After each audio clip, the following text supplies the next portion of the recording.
If you don't already know who this is, let me introduce you to James Rolfe.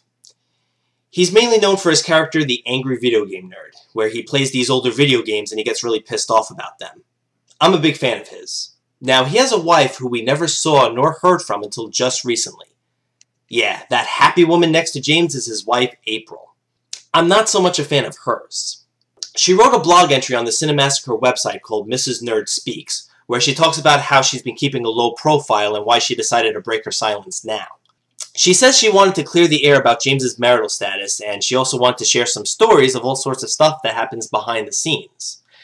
Now that's all well and good, but I must direct your attention to what she calls the second thing. The second thing that has become apparent recently is the lack of diversity on Cinemassacre. Oh, here we go again with the diversity, because that's so important these days, right? In its beginnings, it was James and only James, so diversity wasn't an issue. And it still shouldn't be. But now as the site expands to include new shows like Overanalyzers, Mike's Glitches, guest actors on Board James, or Angry Video Game Nerd, and fun little videos like the Teenage Mutant Ninja Turtles Pizza Party, it's all too clear that this site is a Caucasian sausage fest. In other words, there are too many white males. Notice how whenever white males make up the majority of the demographic, then it needs more diversity. If whites and males did not make up the majority or were non-existent, then the issue of diversity would never even come up. I mean, would you say that DeAndre Sigas needs more diversity in his videos? Of course not. They're awesome the way they are. Just like the content on James's website is awesome the way it is. Now, if more diversity happens naturally, then fine. But I can't stand it when people say, we need more diversity, as if having a white male majority is such a bad thing that must be corrected. While I can't help to add any ethnic diversity, I can bring a female perspective to things that I think all 10 of the female viewers will appreciate. Okay, I'm pretty sure there's a hell of a lot more than 10 female viewers. So maybe he has a lot more male fans, but so what? You have this guy who is really popular because he plays video games and gets really pissed off about them. Gee, I wonder why his videos may appeal more to males. His videos are mainly about his own personal take on movies and video games and what have you. This does not need to change. There is no need to force diversity onto this, whether you are talking about his fan base or the content of his website. Now, there was a lot of arguing going on in the comments of this blog.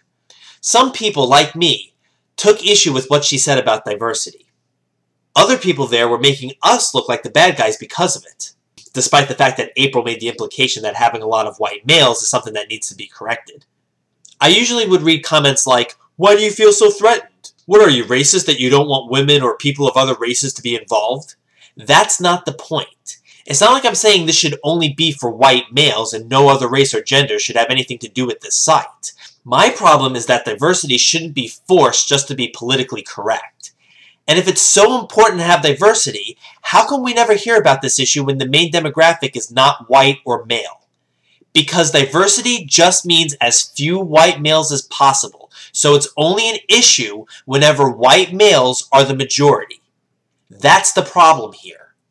In fact, anytime whites or males are at a disadvantage or are discriminated against and they stand up for themselves, they are usually called sexist, misogynistic, or racist. On college campuses, you have student unions for every race except for whites, and you have plenty of organizations for women only, but none for men. But the moment you suggest there should be a white student union or an organization for men on campus, it actually stirs up controversy. Have a look.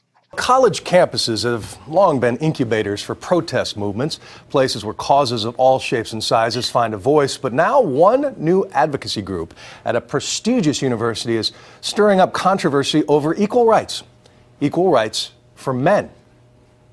The University of Chicago helped launch many powerful men, 2 sitting Supreme Court justices, a billionaire governor, an attorney general, and more Nobel Prize winners than any other school. But these days, some students believe the college isn't doing enough to support the guys. It's very easy to overlook some of the issues that pertain specifically to men. So junior Steve Saltarelli created a new on-campus organization called Men in Power, The goal is to help and encourage men to aspire towards positions of influence. We're just trying to cultivate leadership within men and hopefully provide some better men for society. If there are more good men in society, then everyone benefits. The university has 9 female advocacy organizations. This would be the first for men.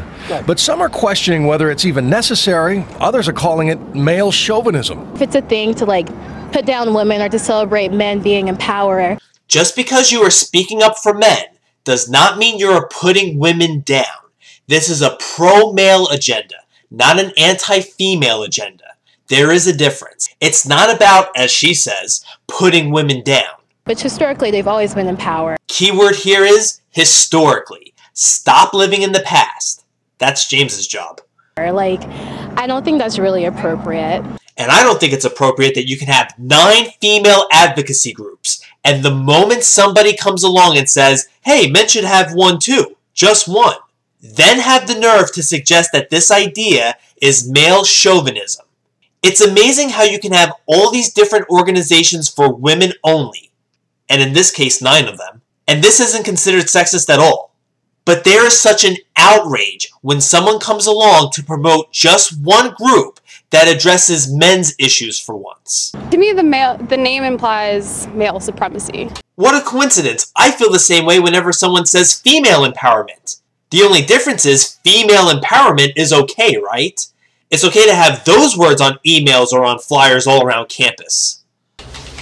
Of course, gender roles have evolved over the years. Women now far outpace men in getting college degrees, and the current recession has only intensified that shift. For the first time ever, more men than women are in the unemployment lines. 9.4% of males are currently out of work, compared to 7.1% of women. Men account for half of the world, and these are real issues, and we feel that we deserve a voice. What a misogynistic asshole. How dare he put down women like that? Yeah, what an asshole. So in today's society, standing up for men makes you a misogynist, just like standing up for whites makes you a racist. A poster sparks a campus controversy. It advertises a college club organized for white students only. Tonight, it has students of all races outraged. Eyewitness News reporter Valerie LeVake has the story from Westchester University. This was a flyer that was handed out here on campus from the White Student Union. It advertised a meeting that was set to take place here on campus tonight, a meeting that never happened. This flyer was put up on the campus of Westchester University. The title, White Student Union. The bullet points underneath read, feeling underrepresented on campus, looking for a place to share your views, uncomfortable in other special interest groups. The flyer is stirring up controversy on campus. I kind of feel like it's making fun of the Black Student Union. Yeah, that's offensive. It's offensive that they find it offensive. Yeah, I don't think it's a big deal. Yeah. They want to have a union, they could have a union too. It's not that deep. Did you see the flyer? No, I ain't see the flyer. This is my first time seeing the flyer. And now that you see it, you think what? It's a bad idea. It is. I guess if blacks can have their own student union, I mean, whites should too. I just think there should be no white or black. There should just be one giant multicultural student union. Westchester University tells us the Student Affairs Committee went to the students who put up the flyers and told them students were offended, so the group canceled its first meeting. The university says the group claims it was trying to start a conversation about racism, and the flyer was a way to get attention. What was probably an attempt to sort of create a dialogue around some of these very sensitive issues, and in fact backfired.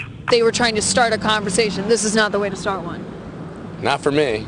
And the White Student Union is not a recognized organization here on campus. The university tells us it has dozens of recognized organizations, but this one did not go through the approval process. Surprise, surprise. So let's sum up.